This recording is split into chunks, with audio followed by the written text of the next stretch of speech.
Bienvenido a Ten Cuidado de la Doctrina. Estos cursos están diseñados para líderes cristianos y una de las cualificaciones clave para cualquier líder cristiano es que tenga un buen dominio de las enseñanzas o doctrinas principales de la Biblia. Cuando Pablo escribió a Timoteo sobre liderazgo, le dio 3 prioridades. Ten cuidado de tu vida, ten cuidado de tu doctrina y aviva el don que está en ti. Ten cuidado de ti mismo y de la enseñanza. Presta mucha atención a tu vida y a tus enseñanzas. Nuestros cursos de formación en liderazgo tienen 3 puntos focales. Vida, cuídate a ti mismo. Doctrina, mantén una vigilancia sobre tu enseñanza. Y habilidades. Pablo le dice a Timoteo, no descuides el don que se te ha dado. Ahora, nota que Pablo dice aquí, reflexiona sobre estas cosas. Dedícate a ellas para que tu aprovechamiento sea evidente a todos. Me alegra tanto que Pablo use la palabra aprovechamiento y no perfección. La mayor bendición que puedes brindar a las personas que lideras es mostrar progreso en tu búsqueda de la piedad, en tu comprensión de la verdad y el cultivo de tus dones. Si las personas que lideras ven crecimiento en ti, se sentirán animadas, porque si tú puedes progresar, ellos también pueden. Si aún no has realizado el módulo sobre Ten cuidado de ti mismo, te lo recomiendo. Lee las calificaciones para líderes en 1 Timoteo 3 y Tito 1 y verás que todas se reducen al carácter y a la competencia. Y el carácter es claramente el primer énfasis. Un obispo debe ser, pues, irreprochable, sobrio, prudente, de conducta decorosa, no pendenciero, no avaricioso. Así que, ten cuidado de ti mismo, viene primero. Por eso tenemos un módulo completo sobre lo que significa tener una vida piadosa, luchar contra el pecado, ejercer la fe y discernir la voluntad de Dios. Pero Pablo también dice que debemos cuidar nuestra doctrina. Un anciano debe retener la palabra fiel que es conforme a la enseñanza, para que sea capaz también de exhortar con sana doctrina y refutar a los que contradicen. Pablo hace una declaración similar respecto a los diáconos, sino guardando el misterio de la fe con limpia conciencia. Más adelante, Pablo le dice a Timoteo cómo ser un buen ministro de Cristo Jesús, nutrido con las palabras de la fe y de la buena doctrina que has seguido. Ahora, ese es el enfoque de este módulo. El objetivo es ayudarte a comprender bien algunas doctrinas básicas de la fe cristiana, para que puedas liderar y servir a otros de manera efectiva. Esta palabra, doctrina, simplemente significa enseñanza. Dios nos ha hablado durante cientos de años. Lo hizo a través de profetas y apóstoles y de manera suprema a través de nuestro Señor Jesucristo. ¿Qué ha dicho Dios? Pues bien, la doctrina reúne lo que Dios ha dicho en las Escrituras. Y el lugar para comenzar es con 3 preguntas fundamentales que forman la estructura de este módulo. ¿Quién es Dios? ¿Cuál es el problema del ser humano? ¿Qué ha hecho Dios al respecto? En este curso vamos a analizar lo que creemos acerca de Dios y lo que creemos acerca de nosotros mismos y lo que creemos sobre la salvación que Dios ha realizado a través de Jesucristo. Comenzamos hoy con Isaías capítulo 6, que aborda todas estas 3 preguntas. Ahora, Isaías 6 es un pasaje clave de las Escrituras para todo líder cristiano, y esta es la razón. Isaías dice, y oí la voz del Señor que decía, ¿a quién enviaré? ¿Y quién irá por nosotros? Aquí estoy, envíame a mí, le respondí. Ese es el lugar donde quieres estar. Tú quieres ser un líder disponible y útil en el servicio de Dios. Quieres que Dios te comisione, que te envíe. Quieres estar en un lugar en el que estés listo y ansioso por ir. La pregunta es, ¿cómo llegas allí? ¿Cómo llegas a Isaías 6, versículo 8? ¿Adivina qué? La respuesta está en los versículos 1 al 7. Así que aquí hay tres cosas que llevaron a Isaías al punto de decir, heme aquí, envíame a mí. Primero, Isaías fue atrapado por la gloria de Dios. En el año que murió el rey Usías, vi al Señor. Ahora, Isaías habló la palabra del Señor durante los reinados de 4 reyes: Usías, Jotam, Acaz y Ezequías. Así que Isaías ya había estado proclamando la palabra de Dios durante un tiempo cuando murió el rey Usías. Por eso esta historia se registra en el capítulo 6 y no en Isaías 1.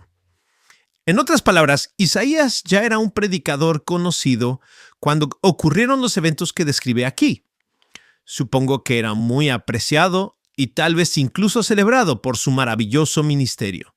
Sin duda, si estuviera entre nosotros hoy, la gente abarrotaría conferencias para escucharlo predicar. Millones seguirían sus mensajes en las redes sociales. Isaías era un líder piadoso. Pero aquí nos cuenta una experiencia que ocurrió durante su ministerio y que lo marcó y moldeó para el resto de su vida.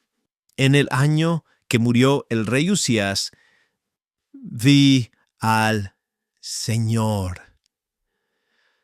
Ahora, al leer una declaración así, uno se pregunta, ¿qué fue lo que vio? Isaías no lo dice. Vi al Señor sentado en un trono alto y sublime, y el borde de su manto llenaba el templo. Estamos esperando más detalles, pero eso es todo lo que Isaías puede decir. Notemos que Isaías no pudo mirar a Dios directamente. Vio lo que estaba debajo del Señor, el trono y el borde de su manto llenando el templo. Pudo ver lo que estaba por encima del Señor. Por encima de él había serafines. Pero no pudo mirar directamente al Señor mismo. Algo similar encontramos en la historia de Moisés. Cuando Moisés y Aarón vieron la gloria del Señor, leemos, y vieron al Dios de Israel. Debajo de sus pies había como un embaldosado de zafiro, tan claro como el mismo cielo. Notemos que Moisés y Aarón no están mirando directamente el resplandor de la gloria de Dios, solo podían describir el brillo de lo que yacía debajo de los pies de Dios. Encontramos lo mismo cuando Juan ve una visión de la gloria de Dios en el libro de Apocalipsis. Dice, su rostro era como el sol cuando brilla en todo su esplendor. Por supuesto, el punto es que no se puede mirar directamente al sol que brilla en todo su esplendor. Juan nos dice que no pudo mirar el rostro del Señor resucitado debido al intenso resplandor de su gloria. Y luego añade, cuando lo vi, caí a sus pies como muerto. Ahora vemos que Isaías tuvo una experiencia similar aquí. Nos está diciendo que Dios reveló su gloria, pero Isaías no pudo mirar el rostro de Dios.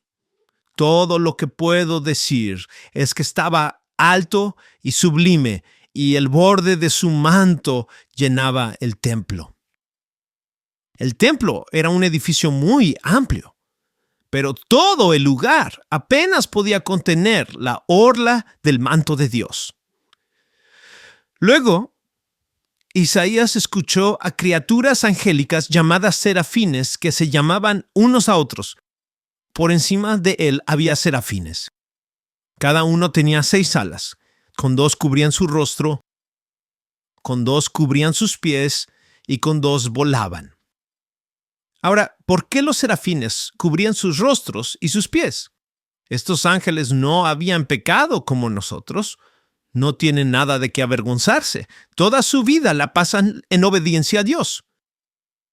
Los ángeles cubren sus rostros porque son criaturas sobrecogidas en presencia de su Creador. Si vivieras la vida más perfecta de la historia y luego entraras en la presencia de Dios, aún te retraerías con asombro y reverencia como criaturas ante la gloria de tu Creador. Así es incluso para los ángeles santos en la presencia de Dios. Isaías dice, y uno al otro daba voces, diciendo, Santo, Santo, Santo es el Señor de los ejércitos, llena está toda la tierra de su gloria. Ahora, si queremos dar énfasis a una declaración, podemos subrayarla, ponerla en cursiva o usar negritas. En el idioma hebreo, si quieres dar un énfasis especial a algo, lo decías 2 veces. Por ejemplo, nuestro Señor Jesús solía decir, de cierto os digo. Pero esta es la única ocasión en toda la Biblia donde algo se dice 3 veces. Santo, santo, santo. Nunca se dice en la Biblia que Dios es ira, ira, ira, o amor, amor, amor, o poder, poder, poder. Pero aquí se nos dice que Dios es santo, santo, santo. En otras palabras, la santidad es tan fundamental para entender quién es Dios que si no comprendemos su santidad, no lo conocemos tal como es. ¿Qué es la santidad? Eso es como preguntar ¿qué es el fuego? La mejor manera de entender el fuego es observar su efecto. Mira el efecto que el fuego tiene sobre lo que toca y tendrás alguna comprensión de lo asombroso que es. Isaías nos cuenta los efectos de la santa presencia de Dios. Y se estremecieron los cimientos de los umbrales a la voz del que clamaba, y la casa se llenó de humo. Esto debió haber sido absolutamente aterrador para Isaías. El templo era tan sólido y sustancial como cualquier cosa en la tierra, y tembló violentamente, como si hubiera un terremoto. Y de repente, después de vislumbrar algo de la gloria de Dios, Isaías quedó sumido en la más densa oscuridad, mientras todo el templo se llenaba de humo. Este es el Dios al que servimos. Y si queremos ser útiles para Dios como líderes en su iglesia, debemos estar cautivados por un profundo sentido de su gloria. Ahora, escucha estas palabras de A.W. Tozer. Lo que viene a nuestra mente cuando pensamos en Dios es lo más importante de nosotros. Si pudiéramos extraer de cualquier hombre una respuesta completa a la pregunta ¿qué viene a tu mente cuando piensas en Dios?, podríamos predecir con certeza el futuro espiritual de ese hombre. Si pudiéramos saber exactamente qué piensan de Dios nuestros líderes religiosos más influyentes hoy, podríamos predecir con cierta precisión dónde estará la iglesia mañana. Piensa en eso. Eres un líder. Tienes algo de influencia en la vida de otras personas. Y tu futuro espiritual y el futuro de aquellos a quienes lideras serán moldeados por el grado en que comprendas la gloria de Dios. Y Tozer continúa diciendo, en mi opinión, la concepción cristiana de Dios que prevalece en estos años intermedios del siglo XX es tan decadente que está completamente por debajo de la dignidad del Dios Altísimo y, de hecho, constituye para los creyentes profesos algo que equivale a una calamidad moral. En otro lugar, Tozer dice, un avivamiento generalizado del tipo de cristianismo que conocemos hoy en América podría resultar ser una tragedia moral de la que no nos recuperaríamos en 100 años. Tozer escribió a finales de la década de 1950 y decía que la visión de Dios que se había vuelto prevalente era frívola, superficial, decadente, y que si ese tipo de cristianismo llegaba a crecer, terminaría provocando una calamidad moral. Ahora, si miras hacia la última parte del siglo XX y las primeras décadas del siglo XXI, lo que ha ocurrido en gran medida es lo que Tozer temía: Un gran número de personas ha profesado alguna forma de fe en Jesús, pero a veces ha habido poco del temor del Señor, que es el principio de la sabiduría. Escuchamos sobre un líder involucrado en algún escándalo financiero o sexual y decimos, ¿cómo es posible? Bueno, si como líderes no tenemos un sentido de la grandeza y la gloria de Dios ante el cual debemos rendir cuentas, si no tememos al Señor, si no tenemos una conciencia profunda de que vivimos cada día bajo la mirada omnisciente de Dios, que sabe todo lo que pensamos, decimos y hacemos, podemos causar más daño que bien a la iglesia. Por eso, los líderes deben comenzar conociendo a Dios. Isaías había estado en el ministerio durante algunos años. Había hablado con poder. Su influencia había crecido y su audiencia había aumentado. Dios los llevó a un lugar donde, una vez más, fue impactado por un abrumador sentido de la gloria del Dios al que servía. Y eso es lo primero por lo que estoy orando por ti al comenzar este curso. Que tengas un sentido abrumador de la gloria del Dios a quien sirves. Que tu amor por Él te lleve a temerlo y que tu temor por Él te lleve a amarlo. Ahora, así es como comenzó a ser útil para Dios. Y este es el segundo punto. Te vuelves útil para Dios cuando eres humillado por tu necesidad. Versículo 5. Entonces dije, ay de mí, porque perdido estoy, pues soy hombre de labios inmundos, y en medio de un pueblo de labios inmundos habito, porque mis ojos han visto al Rey, el Señor de los ejércitos. Ahora, observa el efecto de ver la gloria de Dios. Cuando Isaías tuvo una visión más elevada de la grandeza y la gloria de Dios, tuvo una visión más humilde de sí mismo. Y estas dos cosas siempre van de la mano. Cuanto más comprendamos su grandeza y gloria, más humildes nos volveremos. Me fascinan las palabras de Isaías aquí. Soy hombre de labios impuros. Los labios de Isaías eran las herramientas de su ministerio. Él era un predicador de la palabra de Dios. Hablar era su don espiritual. Y habría sido muy fácil para Isaías usar ese don para promoverse a sí mismo. El pecado acechaba no solo en los rincones oscuros de su vida, sino incluso en su mayor don. En la presencia de Dios, Isaías sintió que incluso su mayor don necesitaba ser purificado. Ahora podemos ver que la sangre purificadora de Jesús debe aplicarse a nuestras áreas de mayor debilidad. Lo que a veces no vemos es que la sangre purificadora de Jesús también necesita aplicarse a nuestras áreas de mayor fortaleza. Luego Isaías dice, habito en medio de un pueblo de labios impuros. Cuando Isaías vio la gloria del Señor, vio que el mundo a su alrededor estaba en un estado desesperado, vivo en un mundo contaminado por todo tipo de pecado. Y entonces Isaías dice, ay de mí, porque estoy perdido. Literalmente esto significa, estoy deshecho. Me he derrumbado. Todo mi ser se ha desmoronado. Recuerda que Isaías era un hombre que caminaba con Dios, hablaba la palabra del Señor, era un líder piadoso, pero Dios lo llevó a una nueva conciencia de su propio pecado. Los líderes que son útiles en el servicio de Dios son humildes, porque conocen sus propias necesidades. No hay arrogancia en ellos.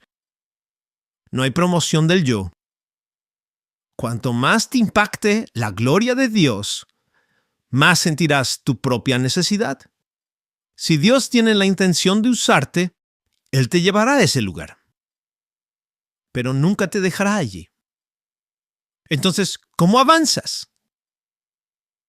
Pues avanzas tal como eres, impulsado por la gracia de Dios. Versículo 6. Entonces voló a mí uno de los serafines, trayendo en su mano un carbón encendido que había tomado del altar con unas tenazas. Tocó con él mi boca y dijo: mira, esto ha tocado tus labios. Tu culpa ha sido quitada y tu pecado ha sido expiado. Ahora, nota lo que sucede aquí. El templo se había llenado de humo mientras el serafín proclamaba la santidad de Dios. Isaías está sentado en una oscuridad total. Es consciente de la presencia de Dios, es consciente de sus propios pecados ocultos. Y entonces, mientras Isaías observa entre el humo, parece que uno de los ángeles se acerca a él. Viene desde el altar, donde siempre ardía el fuego que consumía los sacrificios. El ángel toma un carbón encendido del altar y ahora vuela hacia Isaías, presionando el carbón ardiente sobre sus labios. ¿Ves lo que sucede aquí? El altar era el lugar donde se realizaba el sacrificio de expiación. Y ahora el efecto de esa expiación se aplica al área de la vida de Isaías, donde era más consciente de su propio pecado. Él había dicho: soy un hombre de labios impuros. El ángel de Dios dice: mira, esto ha tocado tus labios. Tu culpa ha sido quitada y tu pecado expiado. Ahora piensa en esto. La expiación toca el área de tu peor pecado. Tal vez estés pensando al comenzar este módulo: no sé, tal vez no soy el tipo de persona que Dios puede usar. Hay pecados en mi vida que repetidamente me han hecho caer. Lo que quiero que veas es que el Señor Jesucristo murió por tu pecado y especialmente por el pecado que más tienes en mente y en tu conciencia. Dios, por su gracia, toma el sacrificio de Jesús y lo aplica al lugar de tu vida donde eres más consciente de tu propio pecado y donde más te avergüenzas de tus fracasos repetidos. ¿Ahora ves la importancia de esto?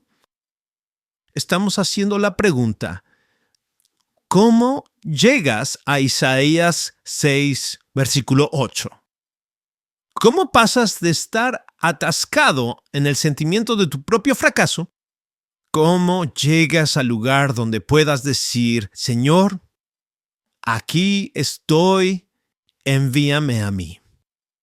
Y la forma de llegar a aquí estoy, envíame, es ser cautivado por la gloria de Dios, ser humillado por tu continua necesidad y ser impulsado por la gracia de Dios que ha tocado tu vida. ¿Qué es lo que te provoca el mayor sentimiento de culpa y vergüenza? Dios aplica allí la expiación realizada por Jesús. Esto te ha tocado. Tu culpa ha sido quitada. Tu pecado ha sido expiado. Y entonces, Isaías dice: oí la voz del Señor que decía: ¿a quién enviaré? ¿Y quién irá por nosotros? Entonces respondí: aquí estoy, envíame a mí. Mi oración para este curso es que Dios use estas sesiones para hacer en tu corazón lo que hizo por el profeta Isaías.